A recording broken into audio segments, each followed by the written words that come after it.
Here he is. Welcome, Sione. So on the Palestine action, Filton 24 who've been locked up in British jails. So Heba Muraisi, Kamran Ahmed, and Louis Chamero, jailed for taking direct action in support of Palestine, are on the verge of dying after going on hunger strike for weeks. And if they starve to death, Starmer and his government will be to blame. Shame. 3 political prisoners held without trial are about to starve to death. The Starmer regime is watching the Labour government and is prepared to let them die. Heba, Kamran and Louis have gone for weeks without food. Heba, 68 days, that's from yesterday. 61 days for Kamran, 47 days for Louis. Their bodies are breaking down while the government ministers hide behind the courts and the media and pretend that nothing is happening.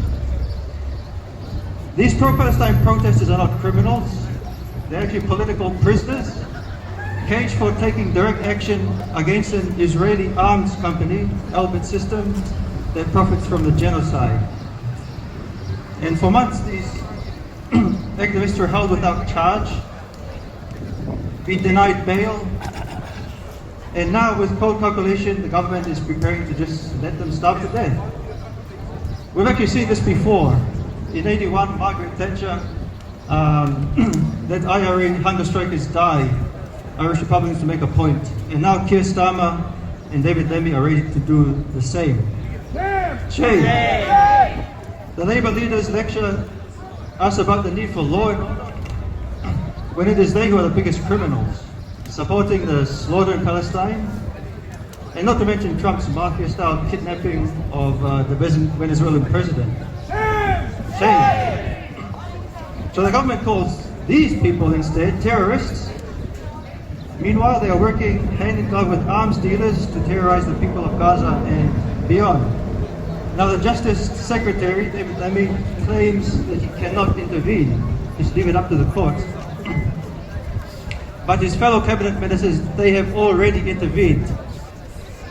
Not on behalf of the hunger strikers, but on behalf of the Israeli government against the Palestine movement. The Home Office in the UK has met with representatives of Elbit Systems and has contacted the police over Palestine action.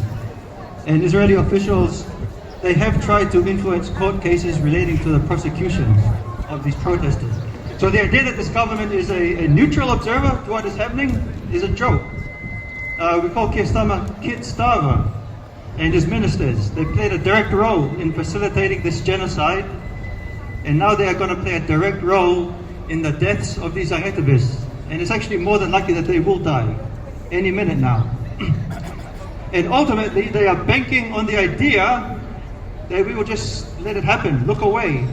No one will notice or care if Heba, Kamran, or Louis die. Are they wrong? Yes. We're not going to let that happen.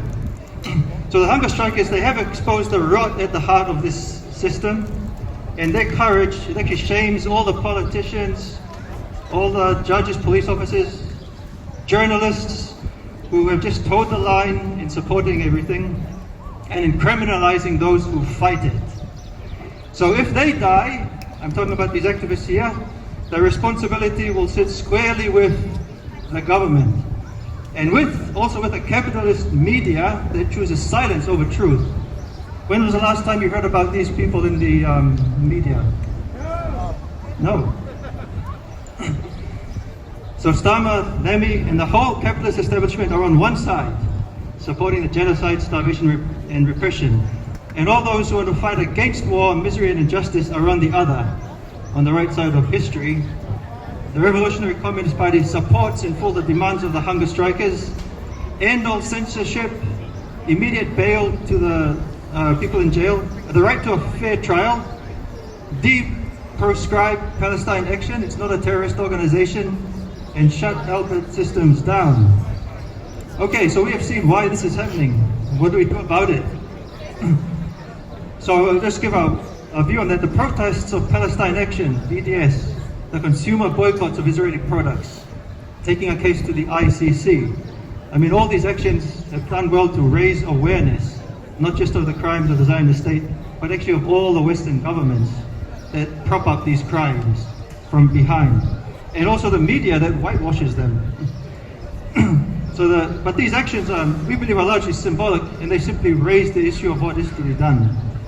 Now, what we believe is that the most powerful force on this planet is the power of the working class, and in the words of Karl Marx, not a wheel turns and not a light bulb shines without the permission of the people who actually do the work.